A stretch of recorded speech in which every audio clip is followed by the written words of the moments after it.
Hello साथियों, आप सभी लोगों का बहुत बहुत स्वागत है द हिस्टोरिका के इस ऑनलाइन लर्निंग प्लेटफॉर्म पे। आशा करता हूं कि आप सभी लोग बेहतर होंगे और अपने अपने प्रिपरेशन जर्नी को आगे बढ़ा रहे होंगे। हमारे यहाँ चल रही है द हिस्टोरिका पे चल रही है टॉपर्स टॉक, जिसमें हम उन बच्चों से बातचीत कर रहे हैं जिनका सिलेक्शन जेएनयू में हो गया है। इसी कड़ी में हमारे साथ आज आस्था जुड़ी हुई है।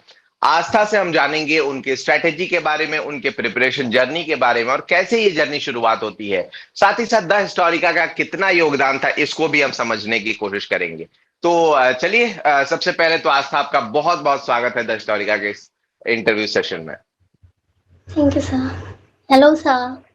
Hello hello. तो आस्था, एक बार मैं आपका छोटा सा परिचय जानना चाहूंगा कि अपना एक छोटा सा परिचय जो है वो हमारे दर्शकों को दीजिए।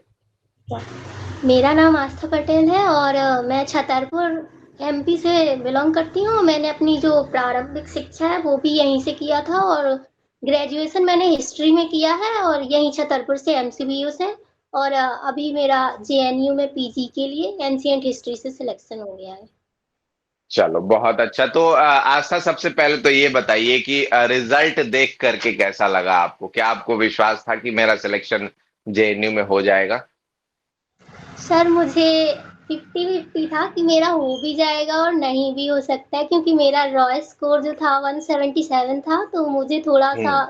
थोड़ा सा डाउट था कि हो सकता है कि ना भी हो। बट हम्म। कुछ लग रहा था कि हो जाएगा। तो फिर जब हम लोगों ने रिजल्ट चेक किया उसके अगले दिन जब लिस्ट आई, तो भैया हम्म। ने किया था चेक, तो हम लोग वेट कर रहे थे कि हुआ कि नहीं, तो उसमें कुछ रेड आया तो मैंने बोला नहीं हुआ। फिर मुझे ओके। याद आया कि जिसने सर ने बोला था कि कांग्रेचुलेशन लिख के आएगा तो हो जाएगा, तो हम्म। उसमें कांग्रेचुलेशन दिख गया। मैंने बोला हो गया, हम्म। वो तो हो गया। फिर सब लोग हाँ। सब लोग भैया आए, उन्होंने जल्दी से गले लगा लिया, बोले देखो हो गया ना, मैंने बोला था हो जाएगा। और वो बोले कि मैं देखूंगा तो हो जाएगा, मैं तुम्हारा लकी चार्म हूँ। चलो, बहुत बढ़िया। तो ये तो बहुत अच्छी बात है कि मतलब सिलेक्शन हुआ और साथ ही साथ उस चीज के लिए आपको खुशी भी है। तो आज से इस जर्नी की शुरुआत कैसे होती है? How you started preparing? कैसे आपने शुरू करा था? सर मैंने सोच के तो यूजी से ही रखा था कि मुझे जाना है, हम्म। मुझे अच्छी यूनिवर्सिटी से ही पीजी करना है, क्योंकि यूजी के टाइम पे मेरी फैमिली वाले जाने नहीं दे रहे थे। मैंने दिया था उस टाइम पर भी, यूजी का ही हम्म। दिया था। तब ओके। मैंने सेल्फ प्रिपरेशन की थी और मेरे मार्क्स भी काफी अच्छे थे। तो हम्म। लेकिन उस टाइम पे मुझे पता था कि हाँ मेरी अच्छी प्रिपरेशन भी है। फिर ग्रेजुएशन हम्म। जब किया तो यहाँ से कोई मतलब अच्छा कुछ था नहीं, मेरा बैकग्राउंड भी हम्म। हिस्ट्री में इतना अच्छा नहीं लग रहा था मुझे कि मैं कर लूंगी। तो फिर हम्म। मैंने सोचा कि मैं किसी ना किसी से तो मतलब बैच परचेज करूंगी और गाइडेंस की मुझे बहुत ज़रूरत थी। तो हम्म। मैंने अपनी सिस्टर को बोला, मेरी बड़ी दीदी है, कि हम्म। मुझे पीजी करना है और कोई अच्छा सा मतलब कुछ आप मुझे हेल्प कीजिए ढूंढने के लिए कि कोई अच्छा हम्म। सा कोई भी प्लेटफॉर्म ऐसा अच्छा मिल जाए हिस्ट्री के लिए। तब उन्होंने देखा, वैसे उनका हम्म। बैकग्राउंड हिस्ट्री नहीं है बट उन्होंने देखा, तो वो बोली हम्म। हिस्ट्री का तुम एक बार उसका डेमो क्लास ले लो, हिस्ट्री हम्म। का हिस्टोरिका का, और वो लोग अच्छा हम्म। पढ़ाते हैं। फिर हम्म। मैंने आपका एक वीडियो देखा, मुझे बहुत अच्छा लगा, मैंने उसमें कमेंट्स भी किए थे। मैंने अपने नाम से नहीं अच्छा। किया था तो आपको पता नहीं होगा। तो मैंने उसमें ओके। कमेंट्स भी किए थे। फिर हम्म। फिर मैंने उसके अगले दिन शायद, उसके अगले दिन आप लोगों ने लॉन्च किया था, तब नहीं हुआ था लॉन्च बैच, फिर हम्म। मैंने ले हम्म। लिया था, उसी टाइम पे ले लिया था जुलाई में ही। ओके। और तभी से मैं आपके साथ में दास स्टोरी के साथ में जुड़ी रही हूँ और उसी के हम्म। साथ पढ़ती रही। मैंने पीपीटी पढ़ा है, बुक्स में मैं ज्यादा पढ़ नहीं पाई हूँ, क्योंकि हम्म। ग्रेजुएशन के टाइम पे हो नहीं पाता है साथ में, ट्रू। टाइम मैनेजमेंट नहीं कर पाते। ओके। तो ये बताओ कि इस जर्नी में आप जुड़ तो गई द हिस्टोरिका के साथ, कितना योगदान रहा, कैसा योगदान रहा? क्योंकि क्लासेस चलती रहती हैं रेगुलरली, उसके अलावा जो है वो स्टडी मटेरियल्स मिलते हैं, टेस्ट सीरीज मिलता है, सुबह में जी मीट विष्णु सर लिया करते थे, उसके अलावा जो है वो टेलीग्राम क्विज होता है, तो इतनी चीजें, टॉपर स्टॉक हम संडे संडे को लिया करते थे। तो क्या क्या चीजें आपको इसमें से हेल्प करी हैं आस्था? सर सारी ही हेल्प की हैं चीजें। जीमेट का बहुत अच्छा था, उससे रिवाइज बहुत अच्छा हो जाता था। और हम्म। टॉपर स्टॉक का ऐसा था कि थोड़ा मोटिवेशन भी मिलता था और टॉपर्स से उनका ये भी पता चलता था कि उन लोगों ने कैसे किया है। बिल्कुल, हाँ। तो ये बहुत हेल्प किया है और इसके साथ में ही आप लोगों का जो कंटेंट था वो बहुत अच्छा था। मुझे हुँ, कहीं और से कुछ देखने की ज़्यादा ज़रूरत नहीं पड़ी। मैंने सिर्फ़ वही पढ़ा था और लास्ट में भी मैंने सिर्फ़ आपकी जो ई-बुक आ गई थी ना, मैंने सिर्फ़ वही-वही पढ़ा है क्योंकि लास्ट में मेरे एग्ज़ाम चल रहे थे, प्रैक्टिकल एग्ज़ाम चल रहे थे एग्ज़ाम के टाइम पर। ओके, 13 ओके, का एग्ज़ाम था और 10 मार्च को मेरा एग्ज़ाम था प्रैक्टिकल का, मैं वो दे के गई थी। तो ओके। इस वजह से बहुत तो उसमें बहुत हो जाता है ग्रेजुएशन वाले बच्चों के लिए। सही बात है, बिल्कुल सही बात है। चलो अच्छी बात है, हमें बहुत खुशी हुई कि आपको इन चीज़ों से हेल्प मिला है। अच्छा आस्था ये बताइए कि जो द हिस्टोरिका का बैच है, ठीक है? ये कितना ज़्यादा ज़रूरी है बच्चों के लिए? अगर एक एक टाइप के बच्चे हैं जो कि केवल स्टडी मतलब अपना सेल्फ स्टडी कर रहे हैं। कुछ बच्चे हैं कि केवल कोर्स पर अच्छा कोर्स में जुड़े भी तो कैसे जुड़े? क्या वो केवल जो है वो लेक्चर्स मतलब छोड़-छोड़ करके लेक्चर्स देख ले या फिर जो है वो स्टडी मटेरियल से स्किप कर दे या फिर पूरी तरह से डेडिकेटेड होकर के देखना चाहिए।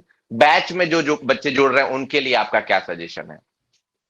सर जो बैच से जुड़ना चाहते हैं उनको मैं यही सजेशन दूँगी कि अच्छे से पढ़ें। पूरा जो भी जैसे हुँ, मिल रहा है, जो भी स्टडी मटेरियल है क्लासेस से रेगुलर करें, उसके स्किप हुँ, ना करें क्योंकि हुँ, उससे बहुत बहुत हेल्प होती है। मैंने कभी भी कोई क्लास स्किप नहीं किया है, सारी क्लासेस मैंने ओके। लाइव ही ली थी। कोई जैसे हो भी गया ना तो उसी दिन किया है क्योंकि फिर वो बाद में नहीं हो पाता है। और हुँ, जो लोग हुँ, हुँ, बैच ले रहे हैं उनको लाइक जिसको गाइडेंस की ज़रूरत होती है तो उन्हें बैच ले भी लेना चाहिए, हुँ। क्योंकि बेसिक नहीं क्लियर हो पाता तो फिर वो आगे का पढ़ा भी नहीं जाता है उतने अच्छे से, ना वो कॉन्सेप्ट क्लियर हो पाता है फिर। ठीक है, बहुत अच्छा। अच्छा ये ओवरऑल जो आपने देखा मतलब इसमें टेस्ट सीरीज़ भी था। टेस्ट सीरीज़ आपने अटेम्प्ट करा था, कैसा रहा था टेस्ट सीरीज़ का एक्सपीरियंस आपका? सर मेरा अच्छा था, मेरे स्टार्टिंग में बहुत अच्छे मार्क्स भी आ रहे थे, फिर उसके बाद मेरे मार्क्स पता नहीं क्यों बहुत कम आने लगे, बहुत डिमोटिवेट हो गई, मैंने रो भी लिया था एक दिन। मैंने अपनी दीदी को हुँ, बोला, "उसमें तो कुछ आ ही नहीं रहा है, क्या करूँगी मैं?" तो हुँ, वो बोली, "एक दिन तुम मत लगाओ, तुम एक दिन पढ़ लो फिर लगाना।"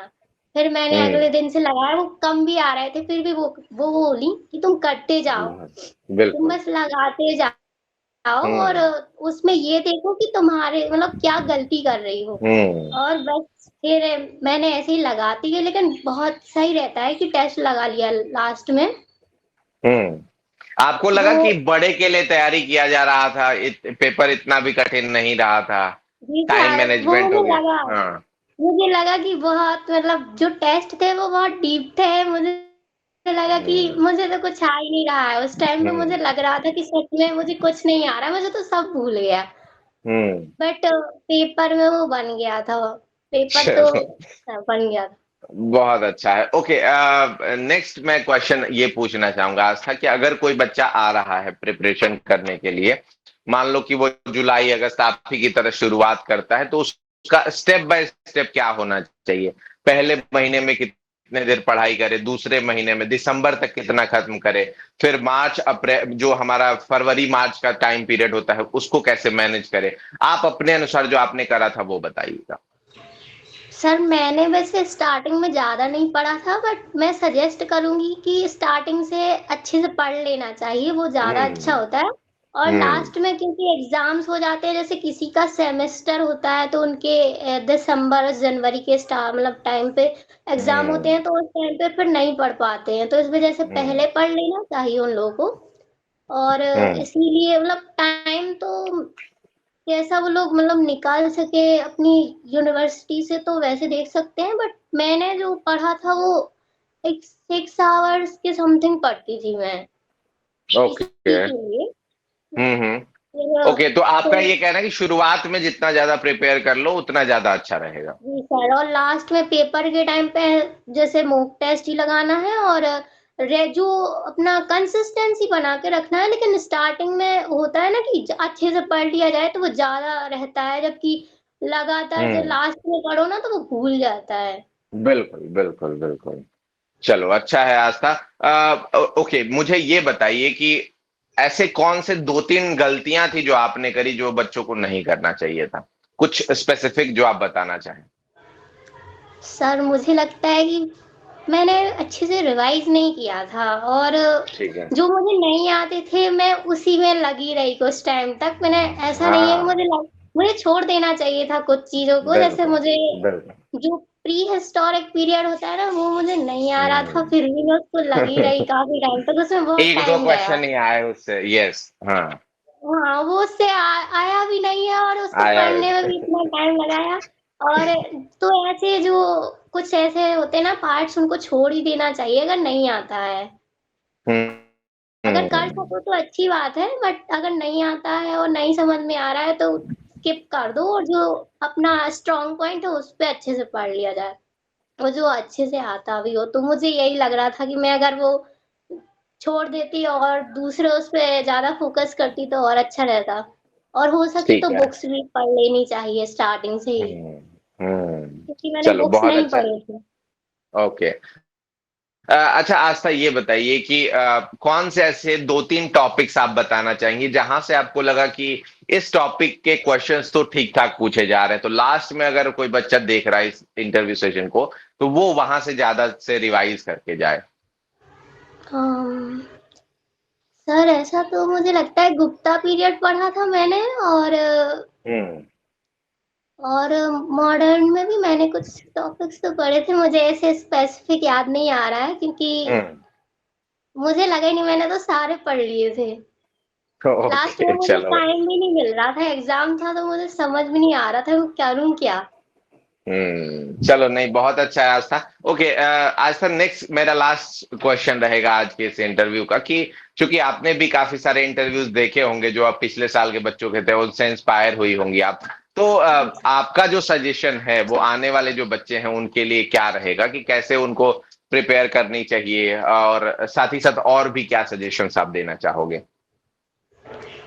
मेरा सजेशन होगा जो बच्चे अभी आगे आएँगे हम्म 2027 के लिए, तो हम्म अगर उनका बेसिक अच्छा नहीं है तो उन्हें अपनी गाइडेंस के लिए बैच जॉइन करना चाहिए किसी का, हम्म मतलब उनका जो भी लगे हम्म उन्हें। और उन लोगों को अभी मतलब कंसिस्टेंसी से ही पढ़ना चाहिए। बीच में ऐसा नहीं है मतलब छोड़ दें कि अभी पढ़ लिया, फिर बाद में पढ़ेंगे, फिर बिल्कुल, छोड़ दिया। बिल्कुल। ऐसे फिर वो नहीं हो पाता है, वो भूल जाता है और हम्म ना वो समझ में आता है। तो अगर किसी को लाइक पढ़ना है और करना है तो अभी से करें और कंसिस्टेंटली पढ़ता रहे और मैं तो सजेस्ट करूँगी द हिस्टोरिका से अभी जुड़ जाए, चलो क्योंकि बहुत मैंने अच्छा, थैंक स्टार्टिंग में ले लिया था। Okay, thank you so much Aastha आज के इस सेशन में जुड़ने के लिए हमारे साथ, और साथ ही साथ जो जूनियर्स हैं आपके उनको इतना प्यारा प्यारा अपनी बातें बताने के लिए। तो आई होप कि आपका ये इंटरव्यू उन सारे बच्चों को हेल्प करेगा। अगर आपको हेल्प कर रहा है बच्चों, तो डेफिनेटली आप आस्था के लिए जरूर 2-3 शब्द जरूर लिखिएगा कि आपका ये जो सजेशन था वो बहुत अच्छा था और इससे मुझे हेल्प मिली है। बाकी ऐसे ही टॉपर स्टॉक के लिए जुड़े रहिए हमारे साथ। अगर आप हमसे जुड़ करके प्रिपरेशन करना चाहते हैं तो जाइए हमारा ऐप द हिस्टोरिका जरूर डाउनलोड कर लीजिए, और साथ ही साथ वहां पे हमने फ्री पीवाईक्यूज 2 दे रखे हैं। आप उनको अटेम्प्ट करके टेस्ट के तौर पे देख सकते हैं कि आप कितने पानी में हैं और कितना आपको और अच्छा करना चाहिए। बाकी ऐसे ही वीडियोस के लिए जुड़े रहिए हमारे साथ। अपना ख्याल रखिए। बहुत बहुत